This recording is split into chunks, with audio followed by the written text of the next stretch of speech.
temple culture and the effective use of symbolism. That is going to be the topic of this episode of Chi Life.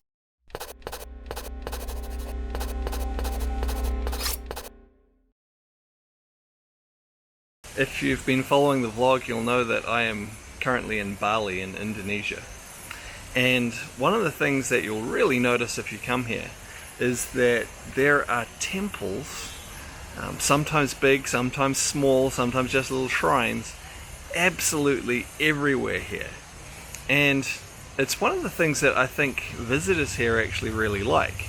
It's one of the things that gives it its atmosphere, its unique flavor, if you like. And spending a little bit of time here, walking around, exploring, and seeing this everywhere, made me wonder a little bit if we are maybe missing out on something in the West.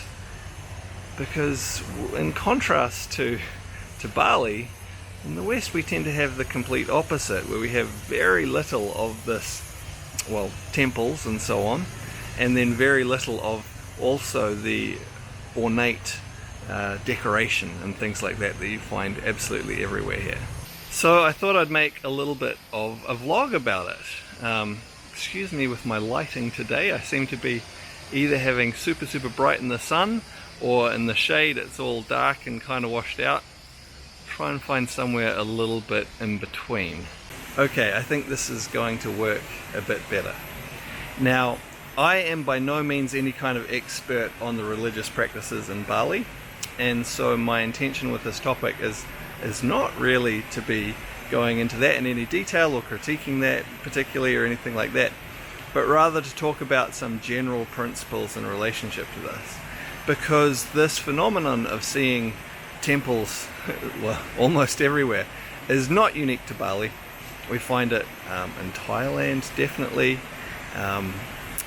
You probably used to find it more in China than you do now.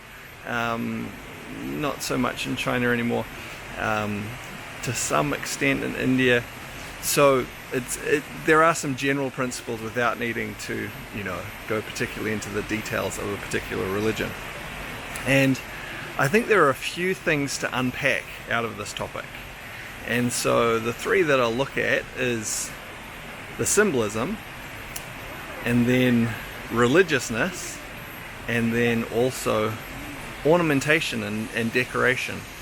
Because all of these things are coming into play, they're all working in combination in what we see here, but they're also separate things. They don't necessarily have to go together. So as I talk, I'm going to put some shots up of some of all the different little decorations and temples and shrines that you see all over town here. Hopefully to keep things visually interesting, so you're not just looking at my face.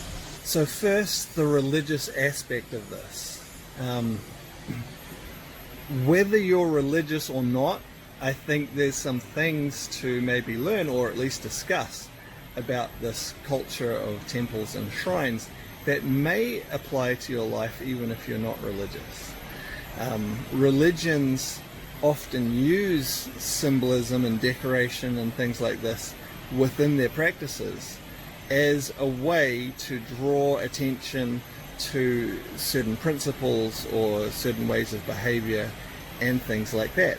Now, this is where we then move on into the symbolism aspect of things, because you don't have to have a particular religious belief in order to benefit from the use of symbolism. Symbolism can be a very useful thing to prompt you, to remind you to pay attention to certain things, to act in certain ways. And we use symbolism in our Qigong all the time. I'm assuming if you're watching this vlog that there's a good chance that you currently practice Qigong or have at least some exposure to Qigong practices. And you'll notice that in most Qigong practices there are some elements of symbolism, the way we describe things and talk about things, to help us to understand things in a richer way, to, in the case of Qigong, to direct energy within our body. And so I think we can use symbolism within our lives as ways to help prompt us and remind us to direct energy not just in our body but in our life, in our broader patterns of behavior and interaction with the world. And that doesn't have to be a religious thing. It's just religions have often used this as a tool within their practices. So that brings us to that third aspect of this topic, which is the ornamentation or the decoration. The use of physical objects, of shrines, sculptures, artworks, decorations, things like this, to help to remind us of principles and symbolism. Now, that is really, really overt here in Bali. Obviously, in their temples and shrines, they are extremely ornate and decorated, but I don't know the history, if it necessarily just originated from this. I suspect it probably did. This blends over into every other area of their life as well. You see incredibly ornate, decorated spaces, and you know, you might think, oh, that must be a temple, but then if you look inside, it's a restaurant or a parking garage or, you know, a hotel. And so this decoration is spread into every area of life. So what is the value of using these decorations or ornamentation? You know, is that a good thing? I think there is, as with so many things in life, there's a balance to be found. I think part of using ornamentation and decoration is to give you something physical, again, as that reminder of symbolism.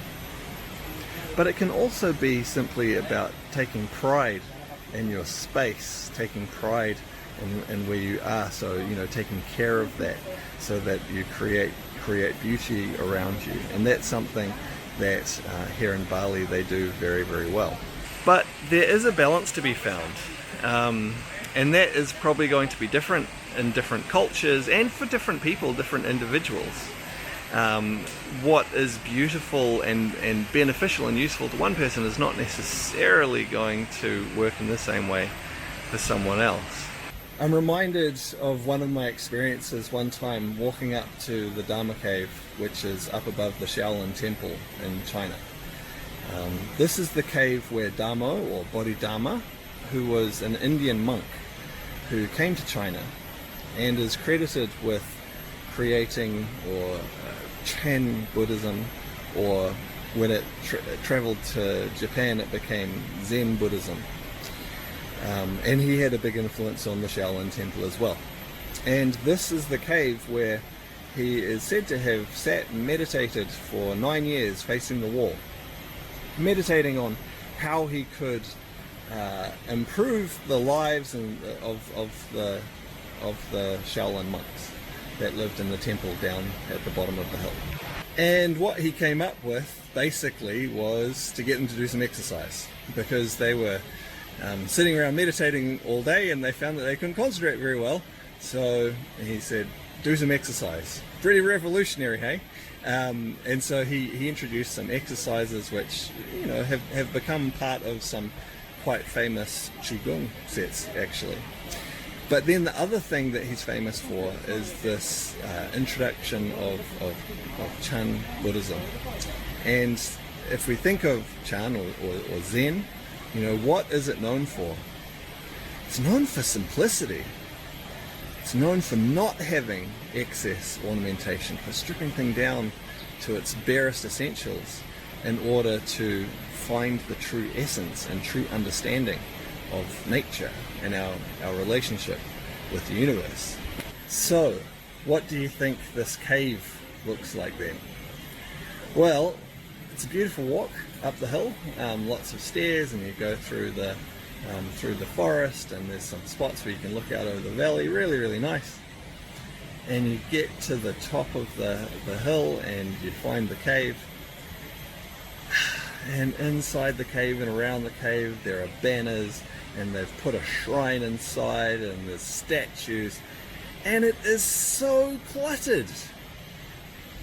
So one time, I've been up there several times, and one time I walked most of the way up with a couple of Chinese guys from Taiwan, and when we all got to the top, they asked me. It wasn't my first time there, so I knew what I was expecting. And they asked me, so you know, what do you think of the cave? And I didn't really know quite what to think or what to say, because you know, I was trying to be polite, and they sort of, after me sort of pausing for a moment, they said, yeah, we know, we think it's terrible as well. You know, it's kind of lost the whole essence of the meaning of Zen by being taken over by these ornaments. So it's a weird little thing there. So what's my point about this? It's really just to point out these contrasting approaches to finding that deeper meaning, connection, and so on. You can do that through the use of decoration, ornamentation, and that can be done very well sometimes. There are other times when that actually detracts from being able to find what it is you're truly seeking. Sometimes what you really need is to clear out any, I guess, constructed things so that we can connect directly to nature. Because in many senses, what could draw us closer to connection and understanding than nature itself? So how might this apply in your life, in your Qigong practice, perhaps? I think in the West often we don't do either of these things very well. Often we don't make things clear and uncluttered enough to truly find that essence of Zen, and often we don't make good use of symbols to help to direct our mind and therefore direct our energy and our lives in the ways that we would like to either. I think you can harmonize both of these things. I don't think it has to be one or the other. I think there is great value in clearing clutter, creating open, clear spaces for us to be in without distraction. And then in fact using symbolism becomes even more powerful. If you have a clear and open space with just very few symbols, naturally your attention gets drawn much more strongly to those. You're much more likely to gain the benefit or really the essence of those symbols that you do choose to use, rather than if you're surrounded by cluttered symbolism everywhere. Certainly here in Bali, and again this is not a criticism, because this is part of some people's religious practice. After a while you start to kind of not really pay so much attention to all of the different shrines because they're everywhere, and so they kind of fade into the background.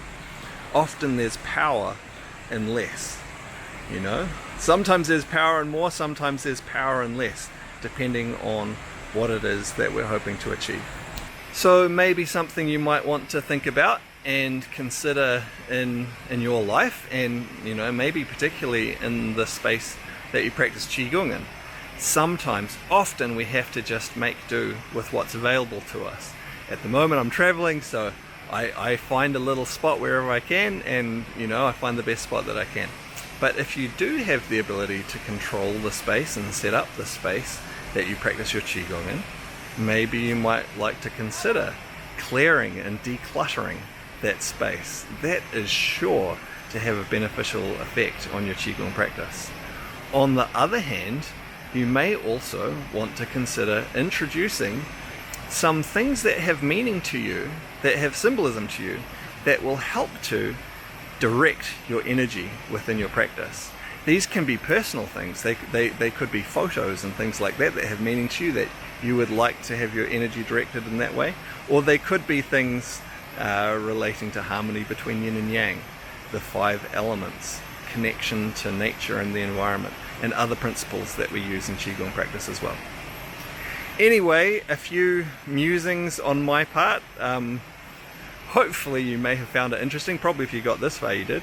If you have, please like, comment, subscribe, share, and hopefully I'll have some more interesting topics coming up in future vlogs.